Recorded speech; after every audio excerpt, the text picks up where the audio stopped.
তুই না বললে বালা মানুষ।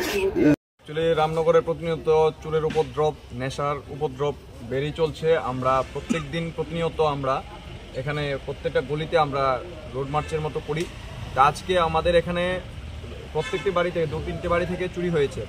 চুরি হওয়ার পর এখান থেকে গাড়ি দিয়ে যাচ্ছিল আমাদের পাড়ারই বরিষ্ঠ একজন ব্যক্তি সুশান্ত ভূষণ দেব, উনি যাচ্ছিলেন। উনি লক্ষ্য করলেন যে একটা বাড়ি থেকে চুরি করছে, পাইপলাইন কাটা হচ্ছে, বাইরে থেকে পাইপলাইন কেটে তামার পাইপলাইন চুরি করে নিয়ে যাচ্ছে। তৎক্ষণাৎ উনি গাড়ি সাইড করে পার্কিং করে যখন দেখলেন, যে ওকে জিজ্ঞেস করলেন যে কী করছিস, তখন দেখা গেল ওর কাছে কিছু ইনস্ট্রুমেন্ট যেগুলো দিয়ে নেশা জাতীয় দ্রব্য। আমরা তো নেশা বিরোধী সবসময় ডাক দিয়েছেন ত্রিপুরা রাজ্যের মাননীয় মুখ্যমন্ত্রীর নেশা বিরোধী অভিযান আমরা প্রতিনিয়ত করি এবং প্রত্যেক ক্লাব এবং সোসাইটি সামাজিক সংস্থা থেকে আমরা অ্যাওয়ারনেস করি নেশা বিরোধী অভিযানের জন্য।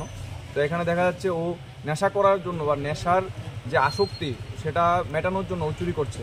তো ওকে ধরপাকড়াও করা হয়েছে, তারপর ওকে দুর্গাচুমনি ফাঁড়িতে ট্রান্সফার করে দেওয়া হয়েছে। কি পাওয়া গেছে? নেশা সামগ্রী কি পাওয়া গেছে?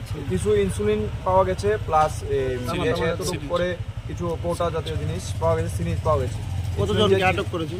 এখানে একজনকে আটক করা হয়েছে। ওদের একটা বড় গ্যাং আছে, যেটা প্রত্যেকটা রামনগরের প্রত্যেকটা ফ্ল্যাটে ঢুকে ওরা প্রতিনিয়ত চুরের উপর বের চলছে।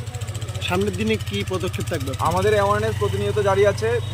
তারই ফলস্বরূপ আমরা সতর্ক, রামনগরের যুবকরা সবাই আমরা সতর্ক। তাই আমরা প্রতিনিয়ত প্রত্যেকটা মেথোপেজ থেকে শুরু করে বাই রোডগুলো আমরা প্রতিনিয়ত লক্ষ্য রাখি এবং যেখানে অন্যায় দেখছি আমরা প্রতিবাদ গড়ে তুলছি। আমার নাম পিনাকি চক্রবর্তী, আমি মুক্তি সংঘ ক্লাবের সেক্রেটারি।